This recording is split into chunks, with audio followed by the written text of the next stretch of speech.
And blessed to be a part of your day. It's funny. I appreciate Ray and I putting me in there. It's been so long since I've heard myself. I go, who's that guy? But anyway, we are so happy to have Megan Barth with us from ReaganBabe.com. And she'll take your phone calls at 580-5436, 580-KIDO. And I love what she says on this Feel the Heat. And before we get to our great friend Megan, who I always call Reagan, but anyway, it's a compliment. I love this headline. The Bundy victory shines a light on dirty deeds, the Reeds, and the communist Chinese. Oh, my. Good morning. Good morning. Great to talk to you, Kevin. It's been a while. It has far too long. So let's please explain this headline. You've been covering this story for many, many years. I just have to repeat this one more time. The Bundy victory shines a light on dirty deeds, the Reeds, and the communist Chinese. My goodness. Yeah, well, thank you. I'm happy to, and I'm glad that you pulled that off my website. Today is Reagan's birthday, by the way. He would have been 107, and I dedicated my website to Ronald Reagan as well as Andrew Breitbart because, they both exposed me to the truth, and I was not finding truth in the headlines. And so this headline, as you state, is one that comes out of some research that I had done. I had watched the Bundy invasion by the federal government, their ranch here in Nevada, for years. And I remember watching in horror as I was wondering which federal agent was going to shoot their fellow American first and how were they going to determine who to shoot first. We were told at the time that the invasion by the armed federal agents, by the federal government, specifically the weaponized Bureau of Land Management, which was basically under Harry Reid's direction. The Bureau of Land Management was run by Harry Reid's protege. And so we were told at the time that the Bundy Ranch, the Bundys themselves, were basically guilty before proven so of owing the federal government $1 million in cattle grazing fees. And I guess this warranted an armed invasion of their ranch. Well, I'm still waiting for Al Sharpton's home to be raided since he owes the federal government $4 million. Nonetheless, their ranch was invaded by armed federal agents due to this back payment of $1 million. And then we were told that no, it really wasn't the money so as much as it was the desert tortoise. So now we're told that the desert tortoise is endangered by the Bundy's cattle. Now, just to keep in mind, the Bundy's cattle and the desert tortoise have been living in harmony since 1860. Yet, nevertheless, all of a sudden the tortoise is on the brink of extinction, and the federal government needs that land in order to protect the desert tortoise. Well, I thought, this is very strange. So I wanted to see who owned the land outside of the Bundy's specific lots. Well, it just so happens it's Harry Reid and his degenerate son, Rory Reid, who's also a lawyer.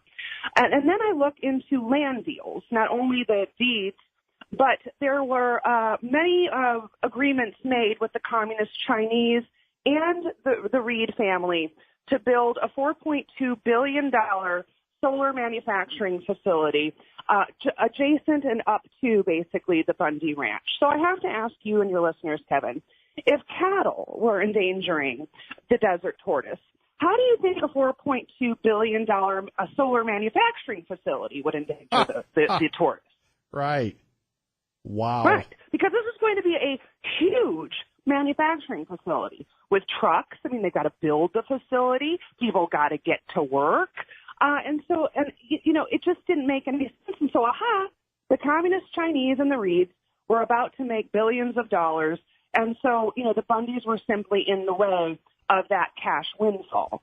And so what happened was the federal judge, Judge Gloria Navarro here in Nevada, dismissed the case after years of litigation, which resulted in the imprisonment of Bundy and his sons, some in isolation, in solitary confinement, for years.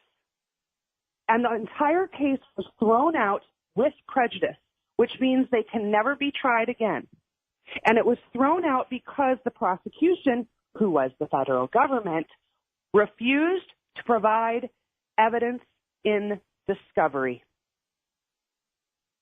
Evidence that obviously would have exonerated the Bundys many, many years ago. And this is a huge win, not only for the Bundys, but for ranchers across this country and even private individuals. I mean, what if your home was sitting on a remote parcel, perhaps in Idaho, right? And all of a sudden the government said, you know what, we want that parcel to help the communist Chinese build a solar plant there. They will come up and they will use the weaponized bureaus that was specifically under Barack Obama, as well as left-wing radical environmental groups to rain down basically years of terror to try to bankrupt you and abscond with your property. That's what nearly happened to the Bundys. Megan Barth joining us, ReaganBabe.com at KIDO Talk Radio. So let's move this a step further. Will anybody be prosecuted for going after the Bundys and for keeping them in prison? One would say false imprisonment. And Navarro, I believe, was very reluctant to do that. We had a lot of folks here in Idaho and Nevada that kept us in touch with the Bundys and their situation. But, I mean, the federal government was embarrassed. Shouldn't somebody at least be fired for this? Well, you would think so, and not only fired. I mean, turnabout fair play. This is malicious prosecution. Not only should people's, law licenses be revoked, but they should be tried for whatever statute they could be tried under for basically negligence and abuse. However, we're talking about the government. Government's a very hard entity to sue. You have to have very deep pockets. But I've talked to Larry Klayman, who is the Bundy's lawyer, and I told him personally, I said, I hope you sue the holy hell out of whoever you need to and bankrupt whatever agency that you need to. And they're going to, and they have. So far, the lawsuits have been filed by the Bundy family specifically against the county and specifically against the sheriff and the Las Vegas Metro Police Department, because the sheriff has more power than any federal bureaucrat. That was proven to us by Sheriff Joe Mack, if you'll recall, who sued the Clinton administration. Sheriff Joe Lombardo could have stood his ground and protected the Bundys and told any federal bureaucrat, whether they're from the FBI or the BLM, to get the hell off of the Bundys' property, and he chose not to do so. So this is a real problem for Sheriff Joe Lombardo, because he doesn't have a lot of friends around these parts, specifically because of what he did to the Bundys or what he didn't do for the Bundys. So 2 lawsuits have been filed by the Bundys, and I expect more. Let's jump into something else here at KIDO Talk Radio. And, this happened in Oregon, but obviously the murder of Lavoy Finnegan looms large over this case as well. Mm-hmm. Horrifying. Like, just absolutely. I remember watching that because I watched this whole thing unfold, and I followed it all the way up to Oregon. And, again, we had another family, the Hammonds, who had supposedly done an uncontrolled burn that, crept up against federal land. And thank God for President Trump, and I do say that every day, because he's returning much of that land to the rightful owners, which were the ranchers and the people. I mean, there's not a federal bureaucrat that's going to be able to maintain land better than a rancher who has had this land, who knows this land and his family for generations. But again, you watch what happened to the Finnecums, whereby Lloyd, who was a father of 7, was executed by an FBI agent. Now, when you look at the aerial of that execution, you can see that he was not reaching for his gun. But this is what I was so worried about when I watched the Bundy invasion happen. I was wondering who's going to shoot who first, and how are they going to choose who to shoot first? Well, Lloyd obviously was picked by this federal agent, and I am hoping that the family has filed a lawsuit against the government, which I believe they have. I can't confirm that.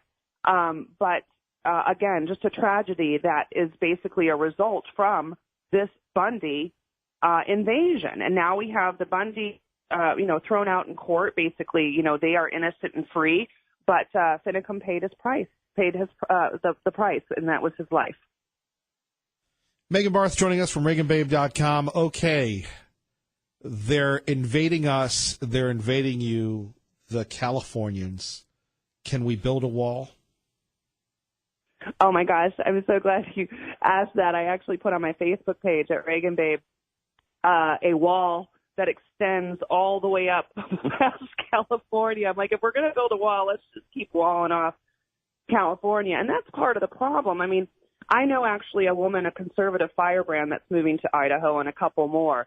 And so, more conservatives are fleeing than liberals. But here is the problem, is that the more like I call a California an S-hole, right? That famous word, because California is an S-hole. When you look at, I escaped California. I consider myself a California refugee. Well, the problem is I get to Nevada and I'm thinking, what in the hell are all these Democrats doing here, and why do they want to turn Nevada into an S-hole? And that's what happens. They leave the S-hole behind that they voted for. They voted for the increase in taxes. They voted for the Democrats. They voted for this totalitarian-style despotic government. Then they realized, oh, I hate it. It's too expensive to live here. So let's go to Idaho or Nevada and ruin that too.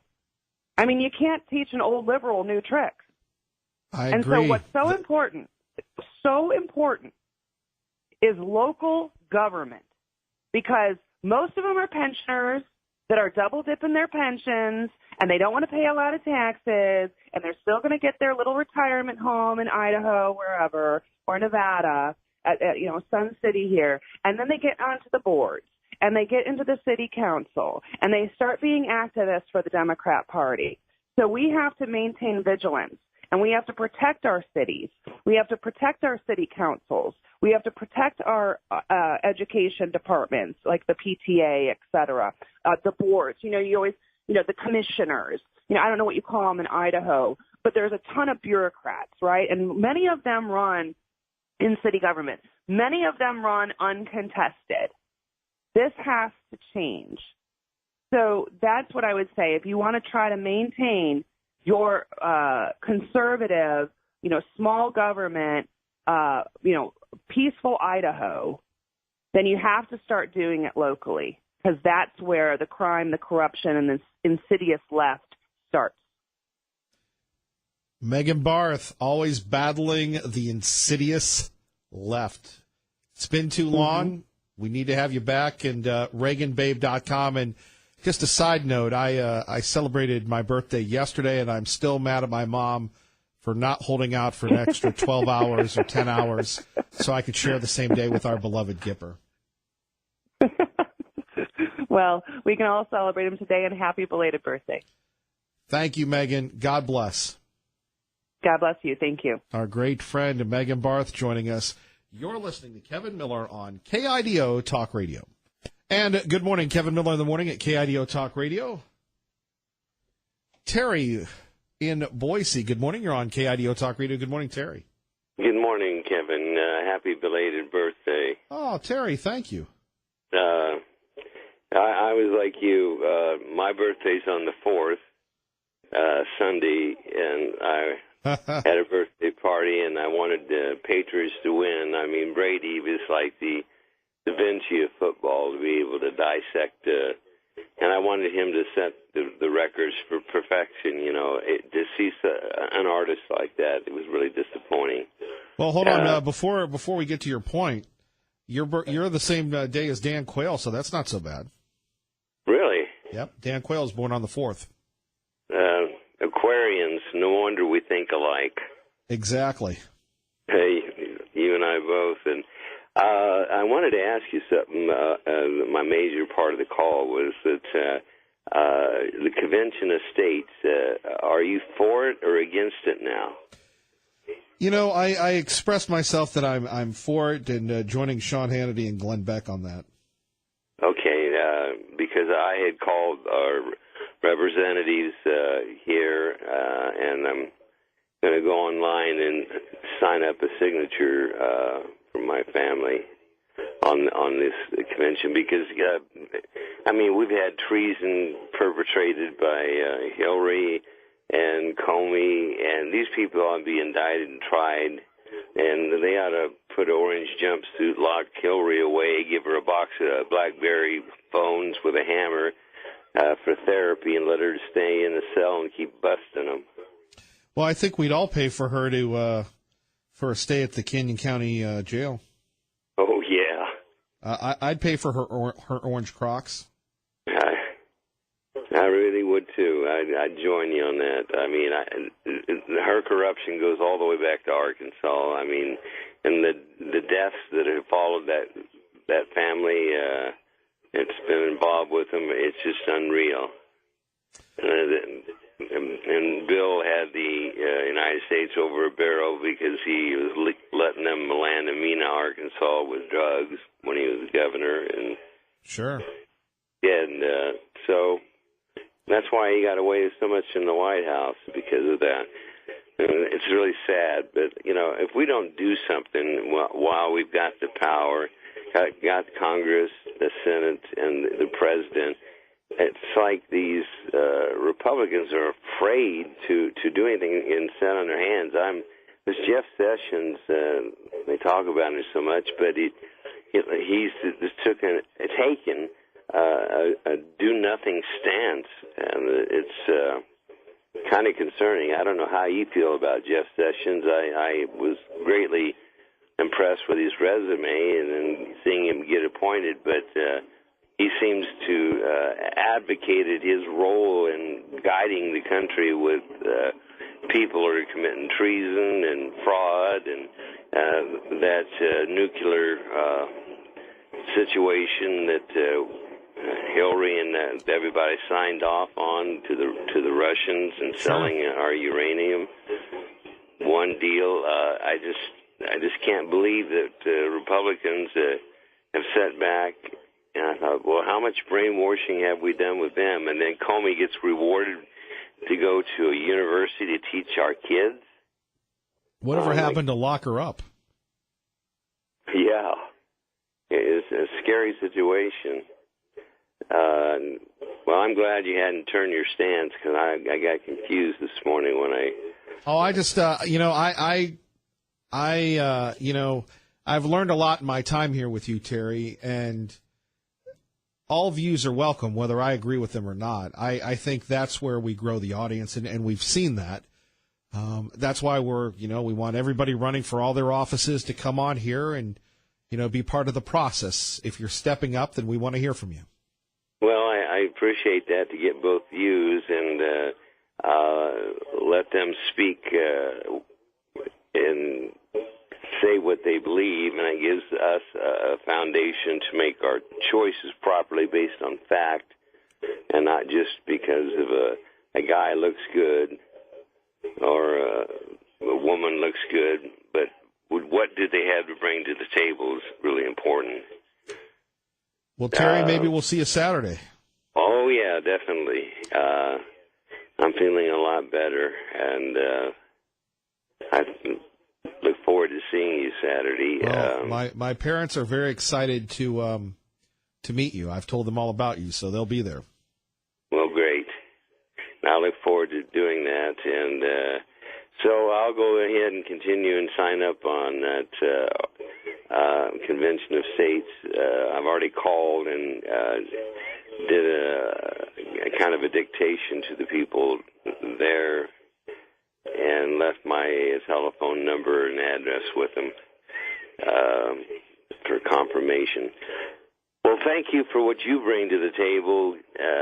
That's why I want to see you get Man of the Year award. To be politically correct Person of the Year. I don't believe in that politically correctness. You're a man, and there's no doubt about that. It's got a lot of cojones to stand up and make us knowledgeable what's going on in our country, our community, police forces, our schools, the rescue mission. What you've done is just an awesome thing. There's very few people in one's lifetime that you see that has those kind of commitments that you've brought to the table to this community, and we're lucky to have you here. Well, I'm lucky to have you, Terry. God bless. Well, God bless you, and you guys have a great day and a great life. You too, sir. No. Bye-bye. See you. Bye. Bye-bye. See you Saturday. Traffic and weather together. And joining us now, Melanie Memo Morgan. Welcome to Memo Gate, or as I like to refer to it now, Obama Gate. Doesn't that have a nice ring to it? It does, from MediaEqualizer.com. So we're not tired of talking about the memo. And like you said to Ray Amaya, what is this like? We're going to have the State of Union. Now we're going to have a memo response? And then we got to have a memo pause. That's always important, especially when we're dealing with Democrats. Let me tell you a little secret. This all is going to end up back in the lap of where it started, and that's President Barack Hussein Obama. This whole mess belongs to Hillary Clinton. She started it with putting out all of the top secrets of the United States of America on her insecure server. It was hacked into by bad actors in Russia. I mean, this whole thing is going to it's going to upend the country. It already has. But where it's going to end is in the laps of the president, the former president of the United States. We're going to prove that there was Russian collusion, all right, but it had nothing to do with Donald Trump. Our great friend Melanie Morgan joining us from the state of California. Now, before we get back to the memo and everything, what's it like in the occupied territory? It's a target-rich environment, Kevin. You know, California has totally lost its mind. There's a certain segment of the population, like myself, who I consider to be highly intelligent and extremely focused on what it will take to save California. But the rest of the state, basically, you know, are a bunch of surfer dudes and dudettes who just want to go out and catch a wave and forget about the dangers that are facing us from the very, very liberal legislature that thinks that it's perfectly all right to spend billions of dollars putting us into a high-risk category for bankruptcy, and then praise the governor of the state of Colorado by the name of Governor Moonbeam Jerry Brown for being fiscally responsible. That's how crazy things are here. Let's talk a little bit about Mr. Newsom. Not only do you think he's going to win, but do you think he'll be the candidate from the darkness that will unite all the young and old liberals and perhaps the Obama coalition in 2020? Two of the people I fear most in the Democratic Party, not named Clinton, are Gavin Newsom and Kamala Harris. Kamala Harris is probably as dumb as a box of rocks, but she has a certain cunning about her that terrifies me. Gavin Newsom is cut of the same cloth, not real bright, talks a lot of words, kind of vomits words at every speech that don't really connect one sentence to the other, but it sounds like a great soundbite until you try to figure out what he said and there's no there. But he's also very cunning, too. He's wanted to be president of the United States, I think, since he was 7, and he's been working his way to that direction ever since. He has befriended some of the most wealthy people in America, Gordon Getty, who owns Big Oil and has given him personally and professionally millions and millions of dollars, established him in a wine business at an early age, in his early 20s, and now has set him up for this. So, you know, there seems to be almost a sense of inevitability. The Republican side of the election here in California is kind of volatile right now because what most people don't realize is there's a newcomer to the race. His name is Doug Osee. He was the Trump campaign manager for the state of California, but he was previously known as a rhino. So Travis Allen and John Cox, who are the other two Republican candidates, are kind of sitting back, scratching their head, trying to figure this one out. Melanie Morgan joining us from California from MediaEqualizer.com at KIDO Talk Radio. Let's go back to Camilla for a minute, Madam Harris.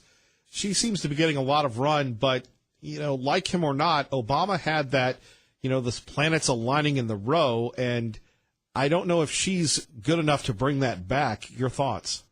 You know, I'm not sure if she is or not. I do know that she will give it her best, and whether it's by honest means or dishonest means, it doesn't matter. This is a woman who's extremely vindictive, has no hesitation whatsoever to use the power of her office, whichever one she holds, whether it was district attorney of San Francisco County or as the attorney general of the state of California, now as United States Senator, to go after her, whoever she perceives to be her enemies or people she perceives as threats. And she will use the power of her office to do every dirty thing imaginable to those people to try to sideline them and neutralize them. So, you know, she makes Lois Lerner kind of look like a piker when it comes to this sort of thing. It's another issue, though, that, Melanie, you know so much about from years of fighting the good fight, and you continue to do so, but on the airwaves in San Francisco. Her comments concerning Donald Trump's State of the Union when he pointed out the victims of MS-13 and the illegal aliens, which goes on to this day. We had a tragedy involving an Indianapolis Colts football player, and she tried to turn that around and make it racial. That's what she always does. Everything's about race with her and with the rest of the Democrats. You know, she's a very beautiful woman on the outside, but the inside of her is so ugly. I mean, she tries to divide Americans using the issue of race. She is a person of mixed racial ethnic background, and so I think that she gives her some sort of permission as a woman, as an Indian woman, as an African American woman, to make the most outrageous statements, and it's really not helpful to America. She's doing something that Barack Obama did, same playbook, and it's made for one of the most divisive times that I can remember in my adult life in American politics. Melanie, let's get back to the memo. Everybody's trying to discredit it, and you've been on all the big shows, and it was funny as the memo came out. You had our friend Tom Fitton from Judicial Watch on spelling it out, who's been covering this for years. And then you go to good old Chris Matthews on MSNBC. They don't even cover the memo, and they're saying it's an attack on the FBI. I don't even know what to say about that, Devin. Look, we've got a situation here where the deep state has infiltrated almost every level of the American judicial and political system. We wrote a piece at MediaEqualizer.com about behind the curtain. Who are the judges of the secretive FISA court? Those are the questions that I started writing immediately after we learned about this memo, because it was approved by the FISA court, which has the broadest powers in the entire judiciary. And it is really surprising. None of us know who these judges are until you start scratching the surface. And what we've learned that 10 of the 11 judges were Obama appointees during the corrupt Rudolph Contreras, and that includes him. He was recused from the Michael Flynn case for undisclosed reasons and then granted the warrant based on fake material provided by the Clinton administration.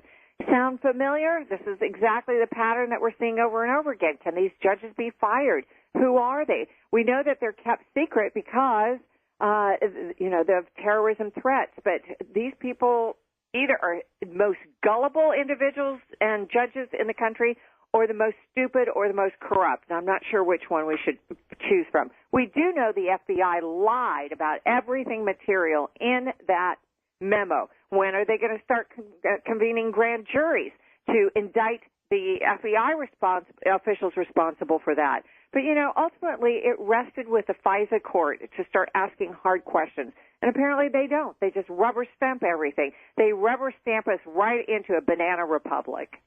Melanie Morgan joining us, MediaEqualizer.com at KIDO Talk Radio with Kevin Miller. Yeah, that's the scary thing about this, Melanie, is you could become like James Rosen, an enemy of the state. And who knows if you're being investigated right now.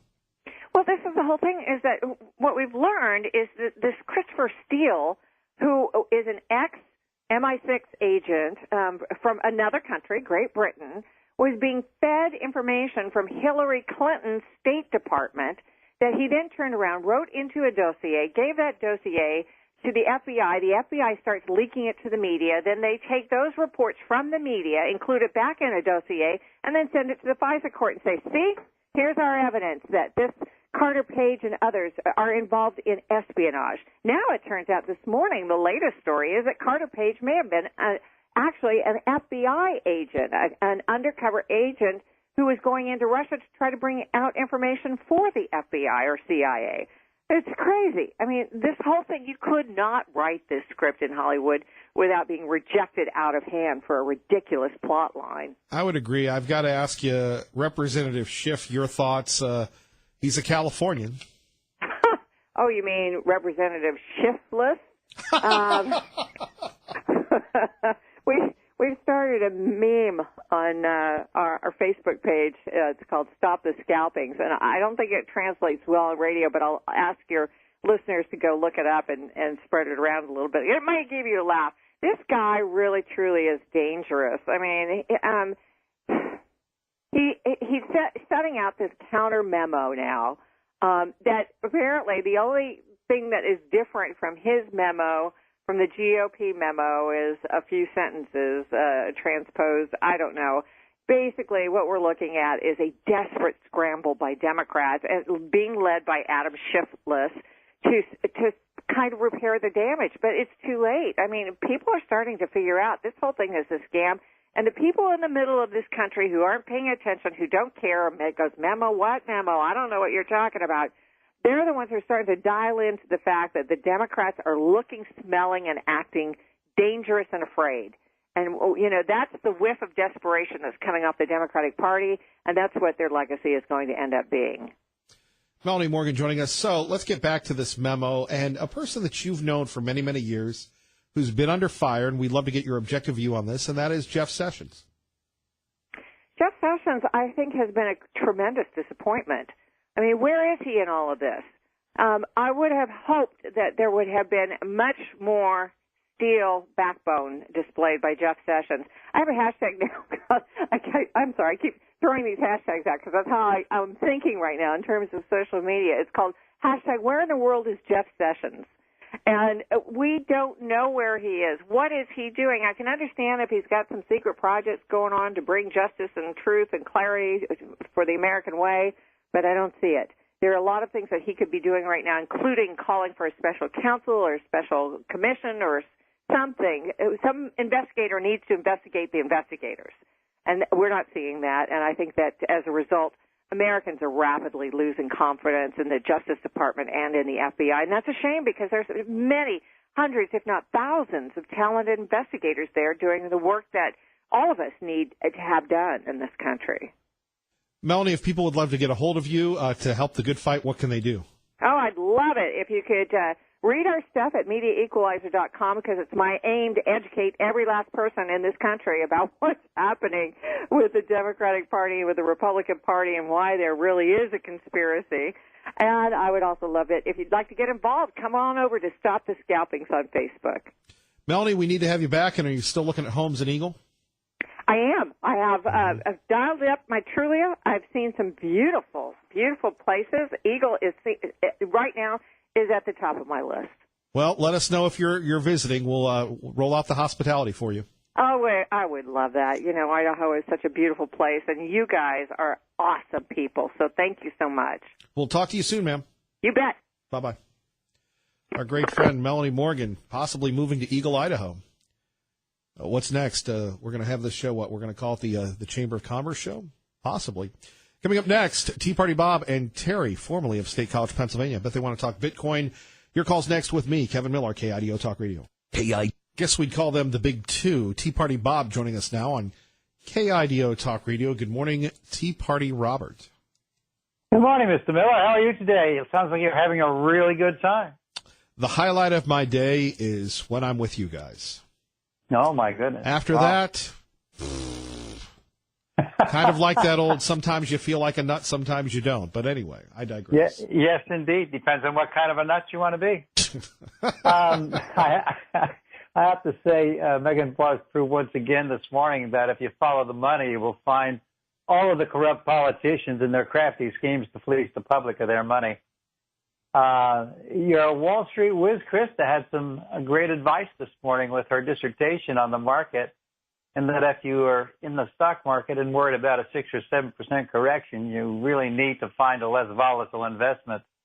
And take it from me, someone who's been trading in markets for 50 years, we had an overvalued market, and you have to expect a correction to take place. You know, the economy's on the right track and the right trajectory with President Trump at the helm, but we moved way too far, too fast, and we're long overdue for some volatility. So if you're in for the long haul, just relax and ride out the bad weather. We do have the latest Gem State Patriot poll up for governor, and if anyone would like to participate, you can go to Gem State Patriot Facebook or to the GemStatePatriot.com blog. You know, you're almost as bad as you're almost as bad as Pat from Middleton, man, with him promoting his radio show, his events with us, man. Does he have a radio show? Let's not start promoting the Pat from Middleton hour, because he'll be calling in going, "Oh, why did you tell me about my show, Kevin?" Yes, we love Pat. Well, anyway, we're just trying to get the word out. I think that if you take a look at the poll, it would be quite revealing as to what's going on in the political arena. Well, who won your last? Who won your last poll? The last one was Congressman Fulcher. Congressman Fulcher. Sure, I'm trying to be very positive. You've already here. declared him the winner. Well, who knows? Maybe I'll be right. Occasionally, I do, pull one out of the hat.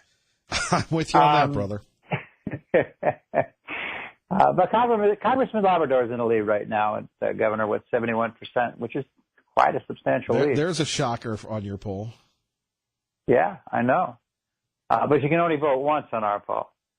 I'm looking forward to seeing you on Saturday at your birthday party. I hear there may be a few surprises in store for you on this little soiree. Not that I'm aware of. I'm just fighting with my mom. Fighting with my mom about a cake. She goes, "We need to get a cake," and I go, "We don't need a cake." So I hear somebody invited Obama down to see you, revel. Yes. Obama said, "See what I did for you." This is what I did for you. You never would have met everybody in Idaho if it weren't for me. Yes, thank you, Obama. If it wasn't for Obama, we wouldn't have you here, and I think that I want to thank him for doing that. I love that clip. Thank you, Obama. Thank you, Obama. Exactly. Well, it will be you, me, and Reverend Bill trying to guide everybody. We hope everybody can show up. And by the way, you can sign up KIDO Talk Radio for our Dave & Buster's 50 for 50 benefiting the Boise Rescue Mission. You have a great day today, Kevin. You stay out of trouble, Tea Party Bob. All right, keep up the good work. I'll see you. Bye-bye. Bye-bye. Time for traffic. Just want to keep it to yourself here. Nah, keep him on hold till like next Thursday, maybe. Wow. Give us all a break. Kevin, I want to echo what Terry said. You have brought so much to the table here. I mean, you're not afraid to hit the high notes. There are a lot of people that try out there on talk radio, but you achieve it. You get us there. Hey, Tom, Steve, having those guys on, I love it because they're about the message, not about the messenger. There's no ego there. You can tell. But there's some correction that needs to be made there. Do we think we can trust an immoral people to open up our Constitution and, conduct it in a moral fashion? I don't buy that. I'm sorry. I don't think that we're really capable of that anymore. I hope I'm proven wrong if we go there. And the notation on inflation, since the year 2000, home prices have just short of doubled. Tuition prices have just short of doubled. Now, it doesn't sound, they take home prices and say, oh my, look what you can sell your home for. No, look what people can't afford to buy. Look at food prices. Everything has gone up. Food prices, they've lowered the portion size. So food prices seem to be relatively good, but inflation is there. And I don't know. We'll see. I don't have the faith that other people do. Inflation is there, and it's underreported. It's underreported. Hey, and store closings. Last year, 8,000 stores closed. We're projected for 12,000 this year. Just look around. Wells Fargo, Walmart, Costco, or not Costco, but Sam's Club. Bitcoin. Yeah, forget Bitcoin. My son was pulling his payroll out of that. That was cool, though. Bitcoin is not looking good now. Hey, quickly, Terry, you got 20 seconds. 10 seconds. Bring us home, please. Yes, keep your eyes on the black and the white, not the Technicolor, and life will be good to you. Words to live by. God bless. Ray, my outstanding job. God bless and keep the faith, everybody.